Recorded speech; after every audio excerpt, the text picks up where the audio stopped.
तेरे बिना रह सकता हूँ यार, पर जी नहीं पाऊंगा। तू वो पागलपन है जो मुझे सबसे ज्यादा पसंद है। तेरा प्यार ना सर्दी की धूप की तरह है, जितना पास रहूं उतना ही सुकून मिलता है। कभी कभी तुझे देखने का बहुत मन करता है, बिना किसी बहाने के, बिना किसी वजह के, बस यूं ही। तो मेरी आदत नहीं, जरूरत बन गया है, बिल्कुल जैसे हवा। वो दिखाई तो नहीं देती, लेकिन उसके बिना जीना मुश्किल हो जाता है। तुझे पता है, कभी कभी खामोश रहकर भी मैं तुझसे 1000 बातें कर लेता हूँ। प्यार कभी परफेक्ट नहीं होता है, पर तेरा साथ हर अधूरी चीज को पूरा बना देती है। अगर तुझे देखने से मेरी उम्र कम होती तो मैं रोज तुझे देख के खुशी खुशी मरना पसंद करूंगा। घर के सबसे छोटे बेटे को प्यार मिलता है सबसे ज्यादा, ये लोग कहते हैं, पर आप एक सच्चाई जानते हो, जिंदगी उसी के साथ सबसे ज्यादा खेलती है। दुनिया का सबसे ज्यादा बड़ा दर्द क्या है?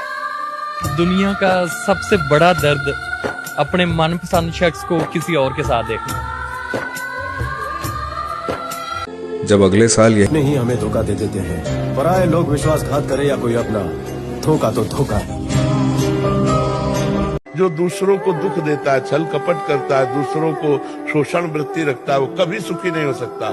आज भले सुखी दिखाई दे, कल देख लेना उसकी दुर्दशा हो जाएगी। हमने बड़े बड़ों को देखा है। सबको आजमा कर देख लिया, अगर पैसा ना हो तो कोई साथ नहीं देता। जिंदगी है, अगर बिखरेगी नहीं तो निखरेगी कैसे, उलझेगी नहीं तो सुलझेगी कैसे। और किसी ने बहुत सुंदर बात कही है कि इस दुनिया में उस आदमी को कोई भी गिरा ही नहीं सकता जिसने चलना ही ठोकरों से सीखा। बताओ यार, रिश्ते में जबरदस्ती ठीक नहीं, जिसको जहाँ सुकून मिले उसे वहीं छोड़ दो। उम्र में उसको बहुत भोले रह गए ना, इतने भोले कि किसी बात का बुरा लगा, कभी जो दिल दुखा तो कुछ कह भी ना सके। दूसरों की खुशी के लिए खुद को लुटा दिया, दूसरों की मुस्कुराहट के लिए खुद को भुला दिया। अब कुछ नहीं बचा इससे, जिंदगी बीत गई इस भोलेपन के किस्से में। यार सबने ना यार मुझे बारी बारी से तोड़ा है, फिर चाहे वो साली मेरी किस्मत हो या फिर मेरी किस्मत में लिखे हुए लोग। साला किसी ने भी रत्ती भर भी कसर नहीं छोड़ी भाई। कई बार ना किसी के शब्द हमें इतना चुभ जाते हैं कि हम बस शांत होकर यही सोचते हैं कि यार क्या इतने बुरे हैं हम, है ना। इंतजार रहेगा मुझे उस दिन का, जिस दिन तेरे दिल और दिमाग पर ये बात उतरेगी कि तेरा गुनहगार मैं नहीं था, पर सजा मैंने पूरी कर ली। और ये कभी मत सोचना कि तुमने मुझे बर्बाद किया, मैं तुम्हारे लिए बर्बाद हो गया। मेरा तो तुमसे शुरू से ही प्यार किया था रही, और जो कुछ भी किया मैं, सही गलत जो कुछ भी, तुम्हारे लिए। दिल दे दिया है। किसी से ज्यादा नाराज नहीं होना चाहिए, पर जब सामने वाले को हमारी कदर ना हो और जरूरत भी ना हो तो जबरदस्ती का रिश्ता रखने में कोई मतलब नहीं है। वैसे कितनी कमाल की बात है ना कि जिन लोगों के लिए हम अपनी खुशियां भी भूल जाते हैं, अक्सर वही लोग हमें रोता हुआ छोड़ जाते हैं।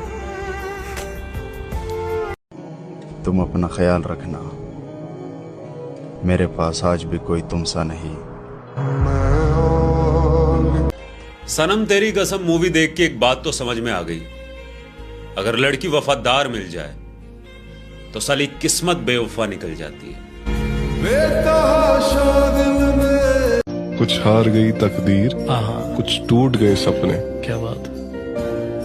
कुछ गैरों ने किया बर्बाद, कुछ भूल गए अपने। क्या दुनिया में एक गलती कभी मत कीजिएगा, अपने आप को कभी बेवकूफ मत बनाइएगा। हमें पता है कि कौन साथ है और कौन साथ नहीं है।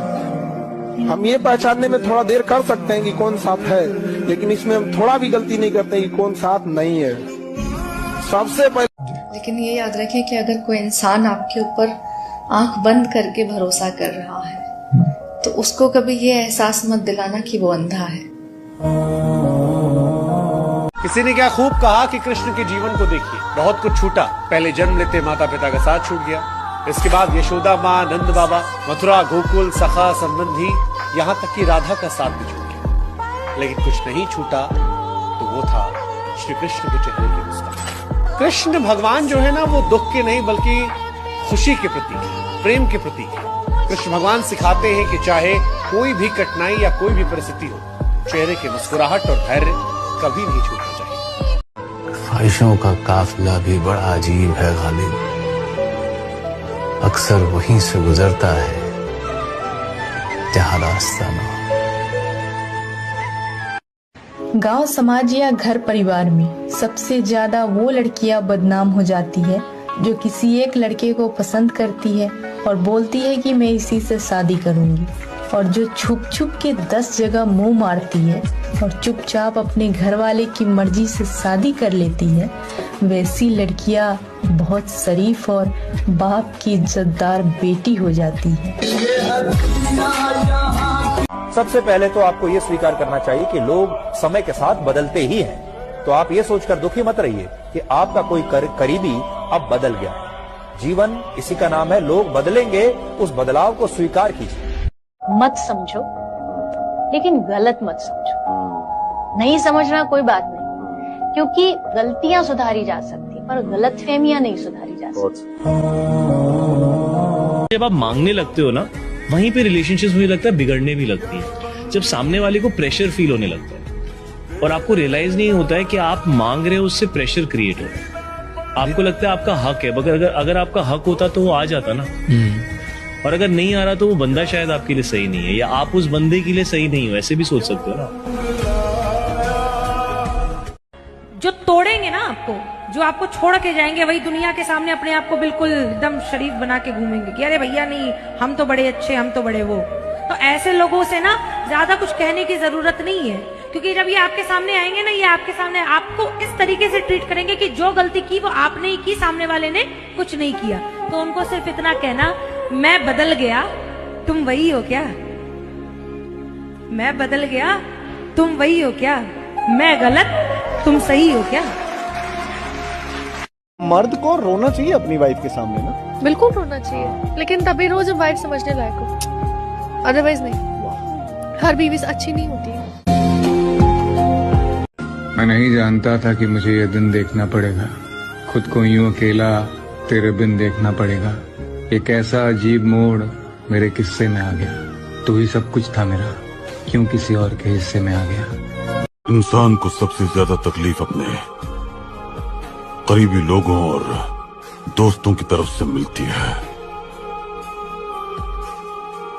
दो चीजें इंसान बर्दाश्त नहीं कर सकता, दुश्मन का रहम और दोस्त की गद्दारी। कि तनी रहम कर भगवान हमरा पे, ना तो तहार देवल जिंदगी कि तोहरा के हम वापस कर दे। किसी ने मुझसे पूछा, इस दुनिया में आपका अपना कौन? मैंने हंसकर जवाब दिया, वक्त अच्छा हो तो सब अपने, वरना कोई अपना नहीं।